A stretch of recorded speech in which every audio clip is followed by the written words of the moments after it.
Once my wife asked me, "If you knew this was our final day together, what would you say to me?" We were lying in bed, watching the sun begin to shine through the heavy curtains, and I answered her with the truth. "Anything but goodbye. I can't ever say goodbye to you." I've written a number of novels.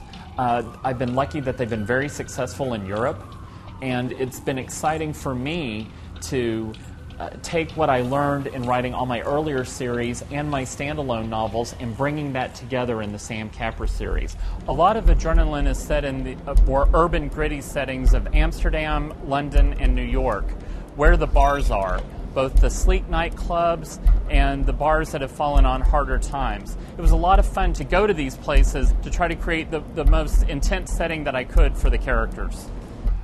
Adrenaline is about a man fighting to save his family. Sam Capra is an ex-CIA agent who has a perfect life in London, but it's all taken away from him when his 7 months pregnant wife is kidnapped. Accused of treason, Sam has to go searching for his wife, all while the CIA is hunting him, to find out what has happened to her and who she really is.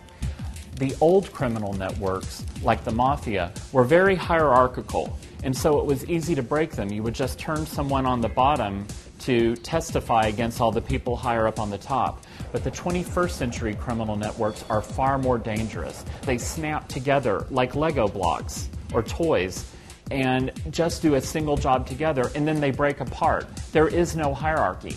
Because 20% of the world's economy is illicit, you're talking about billions of dollars of fortunes to be made. So Sam will never run out of enemies as he fights these criminal rings. I decided to have Sam be a parkour runner because he's a very 21st century style of hero, and I liked the idea that the same way that a parkour runner makes his or her own path, jumping from bridges, from building to building, that it seemed very symbolic of the way that Sam approaches his challenges. He can be both the gracious host, like Rick Blaine in Casablanca, and he can also be the spy who is incredibly capable in fighting, like Jason Bourne. My goal with this Sam Capra series is just to write great international novels of intrigue with a really exciting hero, maybe someone you haven't seen before in suspense fiction.